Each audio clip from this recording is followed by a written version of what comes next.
ఆశీర్వాదం, నీ అభివృద్ధి అనేది దేనిపైన ఆధారపడి ఉందంటే యేసుతో ఉండే అనుభవం.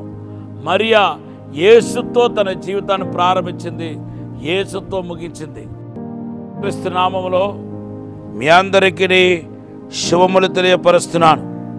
ఒక వ్యక్తి యేసుతో ఉంటే ఎంతగా దీవించబడతాడో ఈరోజు నేను చెప్పబోతున్నా ఆ యొక్క వాక్య సందేశం స్పష్టంగా తెలియపరుస్తున్నాయి. దేవుడు శరీరధారిగా ఈ లోకానికి వచ్చాడు. వాక్యమైన యేసు మరి శరీరధారిగా ఈ లోకానికి వచ్చాడని మనం యోహాను సువార్త 1వ అధ్యాయం 4 వచనము అలాగే 14వ వచనం మనకు తెలియపరుస్తున్నాయి.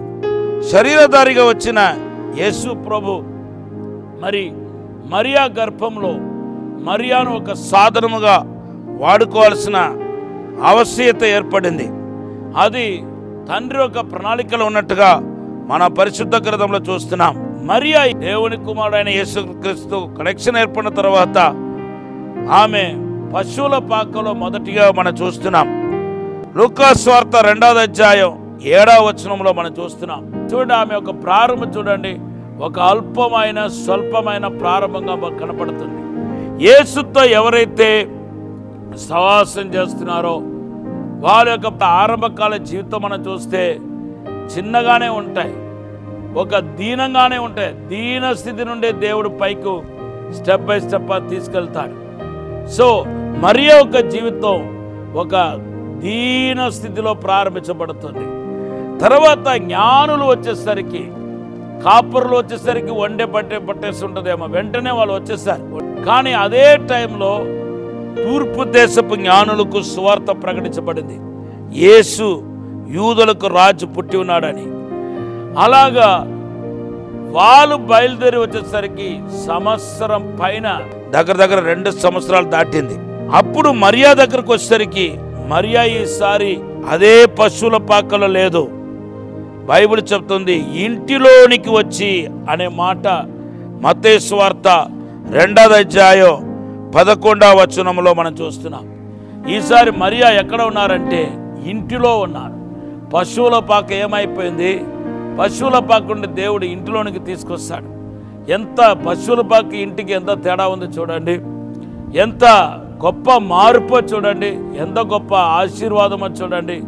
దేవుడు ఎంతగా ఆమెను మరి విస్తరింపచేస్తాడో, ఆశీర్వదించాడో, ఆమెను ఎంతగా హెచ్చించాడో చూడండి.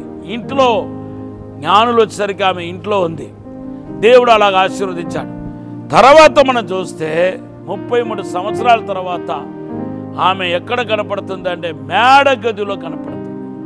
అపోస్తల కార్యం 1వ అధ్యాయం 14వ వచనంలో మేడ గదిలో ఉన్న వారిలో మరియా కూడా ఒక్కరని రాయబడి ఉంది. ఇప్పుడు మేడ గదికి వచ్చేసారు. అయితే ఆమె కాలం అయిపోయిన తర్వాత మరి ఆమెకు సిద్ధపరిచిన పరదేశంలో ఈరోజు ఉన్నారని మనం స్ట్రాంగ్గా మనం చెప్పగలుగుతాం. ఎందుకంటే ఆమె క్రీస్తునందు మృతి చెందారు కాబట్టి ఆమె ఈరోజు పరదేశంలో యేసు ప్రభుతో పాటు ఉన్నారని మనం చెప్పగలుగుతాం. నీ ఆశీర్వాదం, నీ అభివృద్ధి అనేది దేనిపైన ఆధారపడి ఉందంటే యేసుతో ఉండే అనుభవం. మరియా యేసుతో తన జీవితాన్ని ప్రారంభించింది, యేసుతో ముగించింది. చివరికి యేసుక్రీస్తు సిలువ వేయబడిన ఆ స్థలంలో కూడా ఎవరు కనపడుతున్నారంటే మరియా కనపడుతున్నారు. యేసుని ఎప్పుడు విడిచిపెట్టలేదు. ఈరోజు మీ జీవితం ధన్యకరంగా ఉండాలంటే, ఆశీర్వాదకరంగా ఉండాలంటే, దేవునికి మహిమార్థంగా ఉండాలంటే యేసును వెంబడించాలి, యేసుతో సహవాసం చేయాలి. యేసు ప్రభు చాలా స్పష్టంగా చెప్పాడు, నేను లేకుండా మీరు ఏమీ చేయలేరు. యోహాను సువార్త 15వ అధ్యాయం 5వ వచనంలో క్లియర్గా చెప్పాడు, ఫలించే ద్రాక్షతీగా ఉండాలనుకుంటే ద్రాక్షవల్లితో ఉండాలి.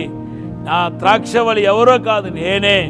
నాతో ఎవరు ఏకమవుతున్నారో వారి జీవితమే ఆశీర్వదించబడతాయని యోహాను సువార్త 15వ అధ్యాయంలో క్లియర్గా ప్రభు చెప్పేశాడు. ఈరోజు దేవునితో సహవాసం చేయటం కాకుండా అన్నీ చేస్తాం. ఇక్కడ పరిగెత్తుతాం, అక్కడ పరిగెత్తాం, వాళ్ళతో మాట్లాడతాం, వీళ్ళతో మాట్లాడతాం, గంటలుగా కూర్చొని వేస్ట్ పనికి మాట్లాడతా. కానీ ఆ సమయాన్ని దేవుడితో గడుపుతామని, దేవుడితో ఉండాలని ఆలోచన మాత్రం ఈరోజు మీకు రాకపోవటమే ఈ సంవత్సరం పాటు మీరు శోధన, వేదన, బాధలకు కారణమైంది. ఇప్పుడైనా మేలుకొని మీరు ఇవన్నిటి వేస్ట్ విషయాలన్నిటి పక్కన పెట్టేసి దేవునితో సహవాసం చేయటమే ప్రాముఖ్యమైనదని అనుకొని దేవుడితో సహవాసం చేస్తే కనీసం రాబోతున్న నూతన సంవత్సరంలో అయినా మీరు గొప్ప ఆశీర్వాదాన్ని, అద్భుతాన్ని, మేలును రుచి చూస్తారు. దేవుడు ఈ మాటను దీవెనగాక. పరిశుద్ధము నమ్మకమైన పరలోక తండ్రి, నీకు వందనాలు, స్తోత్రాలు ప్రభా. మమ్మల్ని క్షమించండి, మన్నించండి, పరిశుద్ధపరచండి ప్రభా. విశేషమైన కృపదైత్యమని అడుగుతున్నాను తండ్రి. ప్రభా, నీతో ఉండే భాగ్యం దయచేయండి, నీలో ఉండే భాగ్యం దయచేయమని ఆశీర్వదించమని యేసు నామములో ప్రతి ఒక్కరిని అయ్యా నీతో జతపరచమని యేసు నామములో అడిగి వేడుకుంటున్నాము తండ్రి. Amen. Have a blessed day. ఈరోజు దేవుడు మనకిచ్చిన వాగ్దానం యోహాను సువార్త 15వ అధ్యాయం 7వ వచనం.